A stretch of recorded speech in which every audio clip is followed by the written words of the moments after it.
Bonjour, je Bonjour. suis ici avec Abel Mio qui organise ce merveilleux, la grande conférence, le grand summit de l'éducation pour l'avenir. Et en fait, on a fait une interview maintenant sur ce que ça va être, Oui. ce sommet. Mais ce qui m'intéresse aussi, c'est qui es-tu qui met ça en place et si tu peux juste faire un petit aperçu sur ton être. Merci. C'est une vaste question, ça, qui je suis. Surtout que ce n'est pas vraiment moi qui mets en place le sommet, hein. Il y a une force qui travaille, ce n'est pas vraiment moi. Moi, je suis juste au service de cette force. En fait, au départ, je ne voulais pas le faire, ce sommet, hein, parce que je sais très bien tout le travail que ça représente, les énormes quantités d'heures que ça représente, et j'étais pas du tout partant pour faire ce genre de choses. Mais il y a une force qui me veut que ça pousse, se fasse. qui veut que ça se fasse, Ouais. et qui crée plein de choses, et qui crée plein de synchronicité, qui fait des petits miracles, et que je sois d'accord ou pas, de toute façon, ça le fait. Et moi, ça me demande de traverser toutes sortes de choses, toutes sortes de doutes, toutes sortes d'inquiétudes des fois, parce que des fois, je me suis retrouvé pendant des mois où il n'y a rien qui fonctionnait. Et ce qui je suis, bah, c'est ça, je suis au service. Mais c'est ça qui est magnifique parce que tu as écouté ta petite voix. Oui, et il faut dire qu'elle m'a fait faire des drôles de trucs, hein. Au mois d'avril l'année dernière, je devais déménager, je devais changer d'espace. Et donc, on me parle de quelqu'un et je vais voir, qui avait un mât extraordinaire, avec une vue extraordinaire, un grand jardin, une salle de 100 mètres carrés avec un mandala qui n'était pas utilisé. Et je pouvais habiter là. Il me dit, tu peux utiliser la salle, tu peux faire des concerts, tu peux faire ce que tu veux. Un endroit extraordinaire. Et je lui demande comment ça marche. Il me dit, ben, moi, je n'ai pas besoin d'argent. Tu viens là, tu es hébergé gratuitement. Et tu fais ton travail. Je vois que tu es très créatif et tu fais ce que tu as à faire. Et je repars de là et intérieurement, ça me dit non, c'est pas ça. Et ça me dit, va en Normandie. Et pourquoi ça me disait aller en Normandie? Parce que 15 jours avant, sur un Zoom, j'ai parlé avec un Indien qui avait passé toute son enfance à l'ashram Sri Aurobindo de Pondichéry. Et moi, je revenais du Népal, l'ashram Sri Aurobindo du Népal. Et donc, on partage ça. Il me dit, ça, c'est incroyable. Et donc, je partageais que j'étais dans une phase de transition, que je devais trouver un nouveau projet de vie. Il me dit, viens, je suis en train de lancer un projet en Normandie. Et bien, cet homme-là, que je ne connaissais pas, je ne savais pas où j'allais, je ne savais pas quel était le projet, ça me disait d'aller là-bas. À un moment donné, on ne s'était même pas permis de sortir du département. Et du coup, j'ai attendu 3 jours quand même pour vraiment voir à l'intérieur si c'était du lard ou du cochon, être sûr. 3e jour, je vais revisiter le lieu et je ne le sens pas. Et du coup, je lui téléphone, je lui dis, écoute, je lui raconte ce qui se passe. Et il me dit, bah viens. Et je lui dis, tu viens quand? Et je dis, bah demain. J'ai traversé toute la France. Et cette rencontre, c'était ce qu'il fallait, parce que sans ça, le sommet n'aurait jamais eu lieu. Waouh! C'est tout un ensemble tout un concours de circonstances qui fait que cette rencontre, avec d'autres rencontres, ont fait que ça a poussé pour que je le fasse. C'était une inspiration que j'avais reçue au Népal. Et tu es justement très sensible par rapport à ces inspirations parce que ce que tu reçois, non? J'ai appris à écouter ça. C'est ça. C'est-à-dire que j'ai fait des expériences qui m'ont montré qu'il y avait une sagesse, qui m'ont montré qu'il y avait une intelligence universelle, une immense intelligence dont on profite tous, qui est 1000 fois plus performante et pertinente et parfaite que ce qu'on peut imaginer, auquel on a tous accès, et que quand on fait confiance à cette intelligence-là, elle a l'art d'enseigner et d'inventer sans arrêt des nouvelles situations, des nouveaux jeux. Elle a l'art de donner des conférences sans qu'on ait besoin de préparer quoi que ce soit. Elle a l'art de nous faire trouver des trucs impossibles à trouver, des aiguilles dans une botte de foin par exemple, ce qui ne sert à rien, mais c'est une métaphore. Et j'ai appris à écouter ça et à faire confiance. Mais ce n'est pas parce que je l'ai pratiqué beaucoup que c'est garanti tout le temps, hein, parce que ça demande toujours d'aller plus loin, ça demande toujours d'aller au-delà de ses limites. Et quel est l'état dans lequel on rentre dans cet état justement d'écoute? Tu vois, j'ai fait plein d'expériences, je l'ai pratiqué plein de fois, mais je sais jamais, c'est jamais garanti. Parce qu'on a un mental qui parle fort, et puis qui est hyper malin en plus, qui a l'air de se déguiser, et qui a l'air de se faire passer pour un ange, par exemple. Et alors du coup, c'est jamais vraiment garanti. C'est pour ça que des fois, j'attends 3 jours. Quand c'est une décision importante, j'attends 3 jours. Parce que je me dis, bon, ben, pendant 3 jours, j'y pense pas. Puis je vois bien au bout de 3 jours, à nouveau ce qui est présent à l'intérieur. Et quand c'est à nouveau la même chose, je me dis, bon là, ça dit. Puis des fois j'ai carrément demandé des signes, des fois. Une fois, par rapport à une situation très particulière, j'ai demandé à recevoir 3 bâtons en une matinée. Parce que moi, je suis de la montagne et j'adore les bâtons. Et je les ai eu 3 bâtons en 2 heures pour confirmer une décision. Oui. Alors, mais on ne peut pas dire, est-ce qu'il y a une... C'est pas garanti, c'est une pratique. Et ça va avec certaines choses. C'est-à-dire que je me suis rendu compte que pour être plus... comment on va dire, pour être plus sensible et être plus fin avec cette écoute, j'ai remarqué que si j'arrêtais, qu'il ne fallait pas que je mente. C'était fini de mentir, quoi. Parce que si je mens dans la vie, ça veut dire que je me mens à moi-même. Si je me mens à moi-même, alors après c'est vraiment difficile de faire la part des choses. Donc mentir, c'est hors de question. Ça demande une intégrité, une honnêteté avec soi-même, parce que plus je suis intègre, plus je suis honnête avec moi-même, plus c'est simple de savoir ce qui parle à l'intérieur, quoi. Ça demande aussi de lâcher. Plus je lâche ma petite volonté personnelle ou mes envies ou mes besoins de confort ou mes peurs ou mes limitations, plus je lâche, plus cette intelligence elle peut s'exprimer et me guider. Alors souvent les gens y arrivent dans des zones de la vie où c'est plus facile. Toi, des fois tu as une zone de vie où tu es beaucoup plus toi-même. Et dans ces zones-là ça marche. Mais c'est très difficile de le mettre en œuvre partout dans la vie. Moi, je le faisais ça au niveau du ski. Au début, c'était dans le ski que je vivais ça, mais je ne le vivais que dans le ski. On m'appelait l'Apollon des neiges. Dans le ski, j'étais vraiment réalisé, j'étais moi-même et j'avais cette dimension qui était très lumineuse. Mais lorsque je descendais dans la vallée, je reprenais toutes mes casseroles. J'étais plus du tout un Apollon, mais alors plus du tout. Et alors souvent dans la vie, on a des zones comme ça où on est plus en contact parce qu'on est plus nous-mêmes.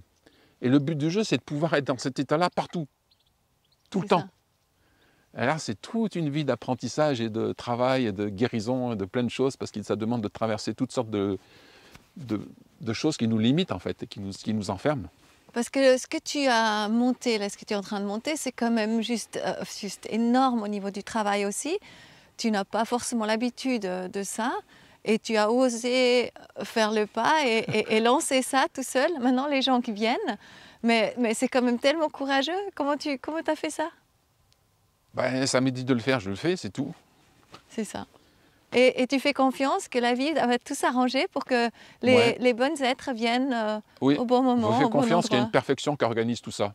Wow, ça c'est beau, non? Et je me dis que les conférenciers qui ont à être là, ils seront là d'une façon ou d'une autre. Ouais. Et puis ceux qui n'ont pas à être là, ben, ils ne seront pas là à ce moment-ci. Voilà.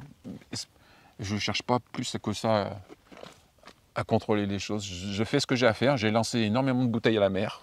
C'est ça, c'est ça. Puis revient ce qui revient. C'est tellement beau, c'est tellement courageux. Ça se fait. Je te félicite. Et il se trouve que maintenant, de plus en plus, il y a plein de petits miracles qui se mettent en œuvre. Mais ce n'était pas ça au début. Je n'avais pas l'impression que c'était très miraculeux au début. Ouais.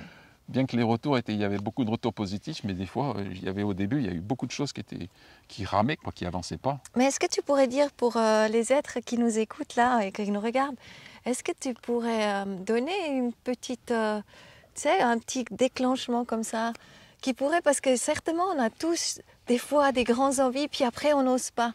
Et pourquoi on ose à un moment donné? Ce que j'ai appris, c'est que cette intelligence-là, je l'ai appris de façon concrète. C'est-à-dire que cette intelligence-là, qui peut nous guider, elle existe, elle est très concrète, c'est très pratique.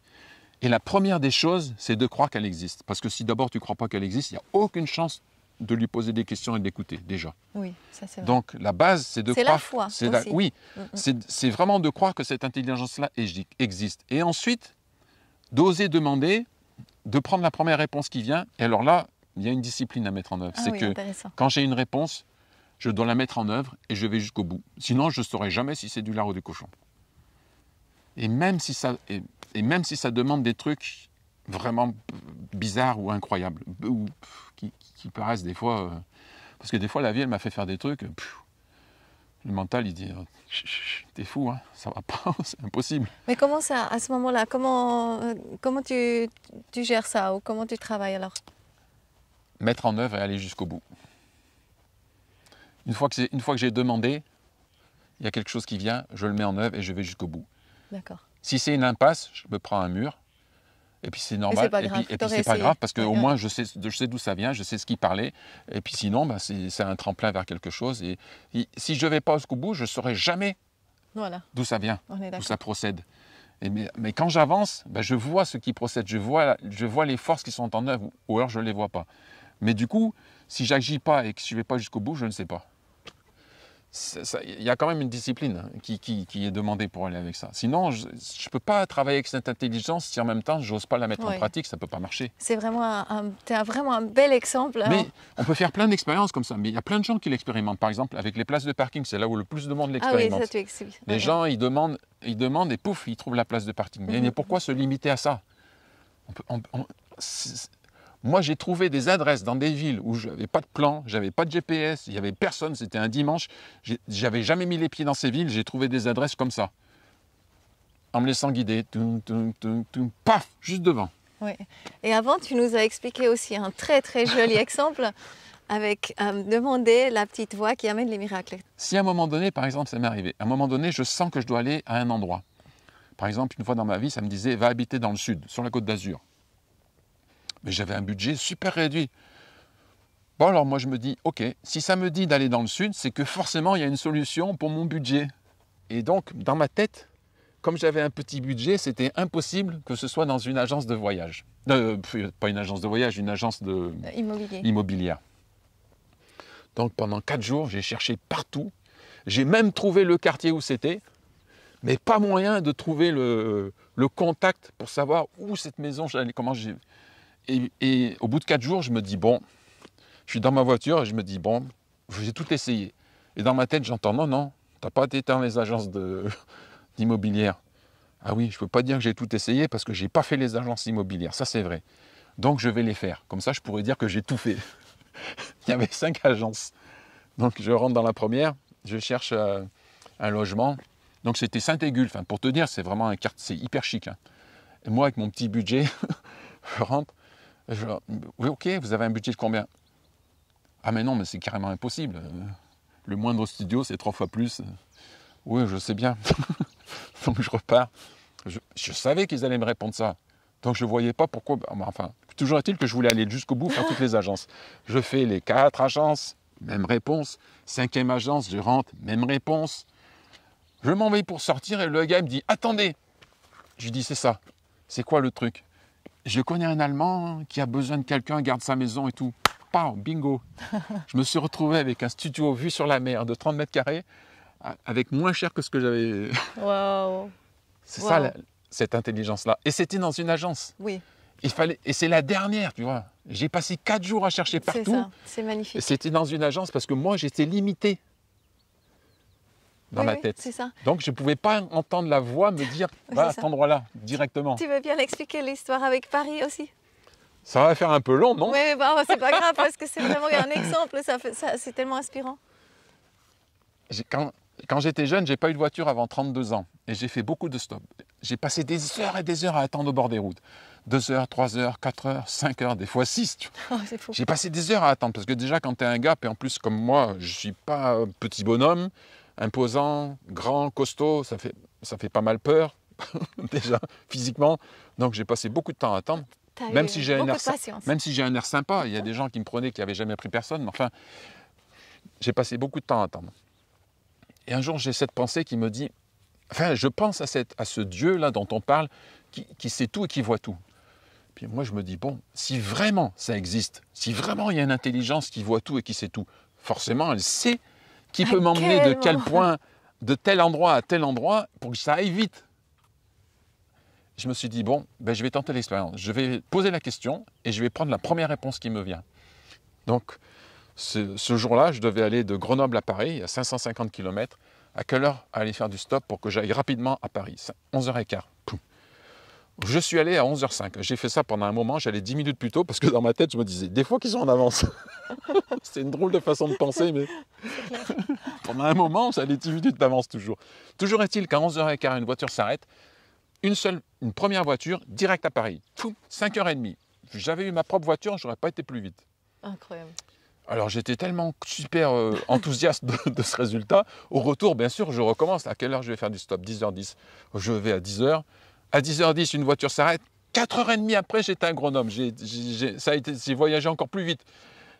Et à partir de là, j'ai plus jamais attendu. Ah, Jamais. Et ce qui est fou, c'est que toutes les idées que j'avais emmagasinées, toutes les règles ou les lois que j'avais emmagasinées pour faire l'autostop, pour être efficace, tu vois, il ne faut pas faire de l'autostop dans cette situation, pas comme ci, pas comme ça, jamais dans ce genre d'endroit. Tout ça, ça l'a battu en brèche. Wow. Complètement. Et ça m'a montré que cette intelligence-là, elle était totalement libre de toutes nos règles et de toutes nos lois. Totalement. C'est beau. Cette intelligence-là, elle m'a fait être instituteur et directeur d'école, payé par l'éducation nationale, alors que je n'ai jamais fait aucune formation Non. et que je n'ai aucun diplôme pour enseigner dans des écoles. Wow. Mais j'ai beaucoup d'expérience, j'avais beaucoup d'expérience. Ouais, c'est juste un petit aparté pour te dire ce qu'elle est capable de faire, cette intelligence. C'est trop beau, non? Waouh. Merci, Abel. Et c'est pas propre à moi, à n'importe qui. Ah oui, c'est vraiment une question, c'est une découverte. Et là, j'ai aussi justement un rendez-vous avec la joie, donc ma formation de 40 jours qui nous amène aussi au fur et à mesure, en fait, à la fin, je crois, dans cette intelligence-là où on sait comment ça marche, d'écouter, de vivre des histoires, De toute façon, ça coûte. être ouvert à la vie. Qu'est-ce que ça coûte de tenter l'expérience? C'est ça, Qu'est-ce qu'il y a à perdre? ouais. Rien à perdre. Donc Tout à gagner. autant tenter. Autant tenter. Merci Abel, merveilleux. À bientôt. Bye bye.